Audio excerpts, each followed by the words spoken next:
En Haïti, on en parlait hier matin, le bilan s'est alourdi à 184 morts, un massacre de personnes âgées en banlieue de Port-au-Prince sur fond d'accusations de sorcellerie.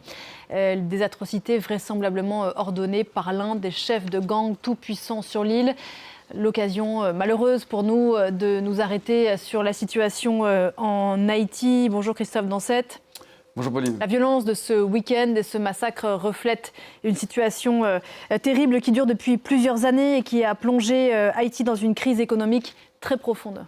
La croissance devrait être négative pour la 5e année consécutive. Elle devrait même plonger de plus de 4% en raison de la situation sécuritaire. Selon les prévisions de la Banque mondiale, vous le voyez ici, la plupart des secteurs de l'économie sont à plat, en particulier l'agriculture qui représentait jusqu'il y a peu l'essentiel de l'économie avec le textile.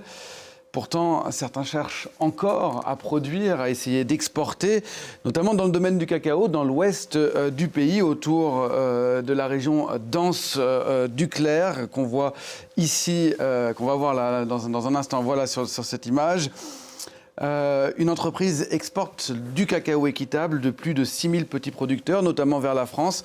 Certains de leurs représentants étaient à Paris il y a un mois au Salon du Chocolat. Caris Garland les a rencontrés. Regardez son reportage sur un récit d'Héloïse Mélin. À l'intérieur de cette boîte, une denrée précieuse pour les chocolatiers européens, mais aussi une bouée de sauvetage pour les producteurs de cacao d'Haïti. Depuis 12 ans, cette chocolaterie achète à ce pays des Caraïbes du cacao qui ne ressemble à aucun autre. On retrouve des notes de lavande, de réglisse. On peut avoir des petites notes de caoutchouc et c'est assez particulier et on en fait un produit vraiment magique et magnifique. L'entreprise peut réaliser cet achat grâce à Caléos, le seul exportateur de cacao fermenté de la région de la Grande Anse en Haïti. Il y a quelques jours, le président de la firme a visité la chocolaterie française, accompagné d'autres représentants de l'industrie haïtienne du cacao. Ça leur donne un coup de boost pour justement repartir sur le terrain et expliquer aux autres qui n'ont pas eu la chance de venir en France que le travail qu'ils font a de l'importance. L'ouverture au marché international a permis aux producteurs de cacao haïtiens de quintupler leurs revenus, donnant de l'espoir à des dizaines de petits producteurs. Le prix cacao a augmenté et qui rend que vie aux producteurs parce qu'ils ont produit cacao mais cacao pas de prix, ça te rend que ce moyen économique est vraiment bas. Cependant, la violence croissante des gangs à Port-au-Prince a rendu l'exportation du cacao extrêmement compliquée. L'entreprise parvient encore à utiliser des routes alternatives pour acheminer les produits vers la capitale, mais à un coût 5 fois plus élevé qu'avant.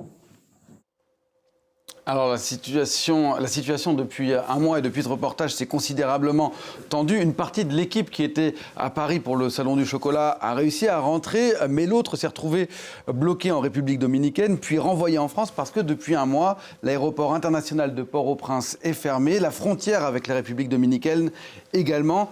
Quant à la production de l'entreprise, elle a 30 tonnes qui sont bloquées et qui ne parvient pas à arriver jusqu'au port international de Port-au-Prince.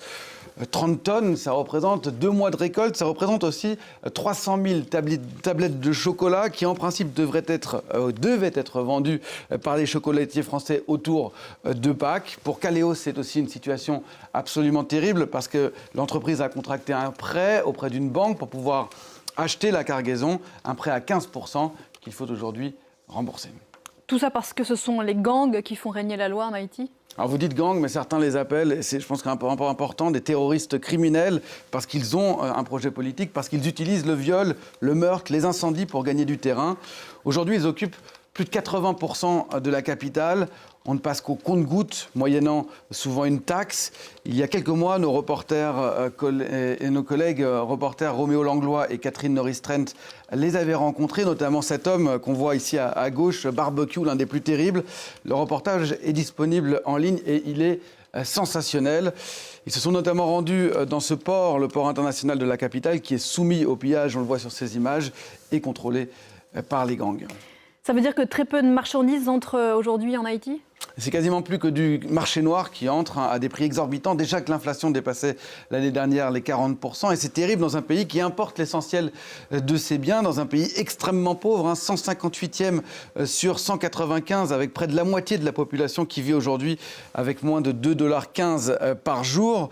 Et même les plus riches ne trouvent parfois rien à manger parce que les rayons des magasins sont vides. Les médicaments, l'essence arrive au compte-gouttes avec des conséquences pour les hôpitaux. On n'arrive quasiment plus à trouver d'oxygène. Les générateurs qui tournent à l'aide de fioul sont aussi souvent à l'arrêt avec des périodes sans électricité et aussi parfois sans communication mobile. Christophe, merci. On va vous... En Haïti, on en parlait hier matin. Le bilan s'est alourdi à 184 morts. Un massacre de personnes âgées en banlieue de Port-au-Prince sur fond d'accusations de sorcellerie. Des atrocités vraisemblablement ordonnées par l'un des chefs de gang tout-puissants sur l'île. L'occasion malheureuse pour nous de nous arrêter sur la situation en Haïti. Bonjour Christophe Dansette.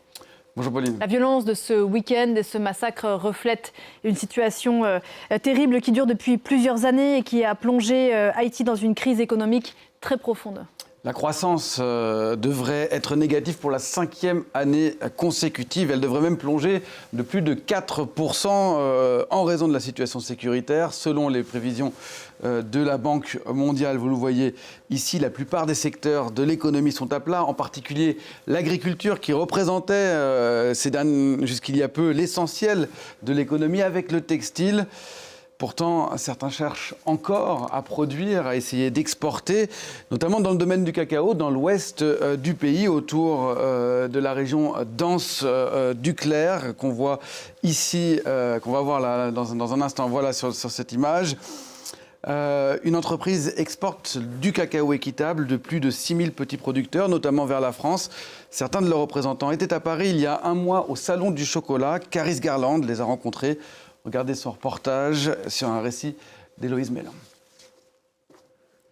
À l'intérieur de cette boîte, une denrée précieuse pour les chocolatiers européens, mais aussi une bouée de sauvetage pour les producteurs de cacao d'Haïti. Depuis 12 ans, cette chocolaterie achète à ce pays des Caraïbes du cacao qui ne ressemble à aucun autre. On retrouve des notes de lavande, de réglisse. On peut avoir des petites notes de caoutchouc et c'est assez particulier et on en fait un produit vraiment magique et magnifique. L'entreprise peut réaliser cet achat grâce à Caléos, le seul exportateur de cacao fermenté de la région de la Grande Anse en Haïti.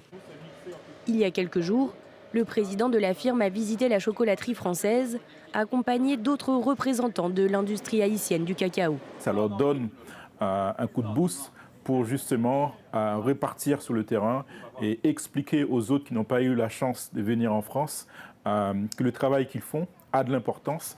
L'ouverture au marché international a permis aux producteurs de cacao haïtiens de quintupler leurs revenus, donnant de l'espoir à des dizaines de petits producteurs. Le prix cacao a augmenté et qui rend que vie aux producteurs parce qu'ils ont produit cacao mais cacao pas de prix, ça te rend que le moyen économique est vraiment bas. Cependant, la violence croissante des gangs à Port-au-Prince a rendu l'exportation du cacao extrêmement compliquée. L'entreprise parvient encore à utiliser des routes alternatives pour acheminer les produits vers la capitale, mais à un coût 5 fois plus élevé qu'avant.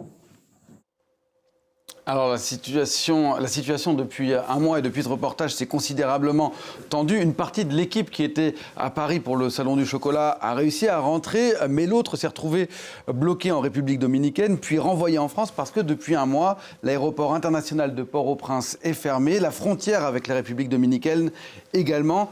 Quant à la production de l'entreprise, elle a 30 tonnes qui sont bloquées et qui ne parvient pas à arriver jusqu'au port international de Port-au-Prince.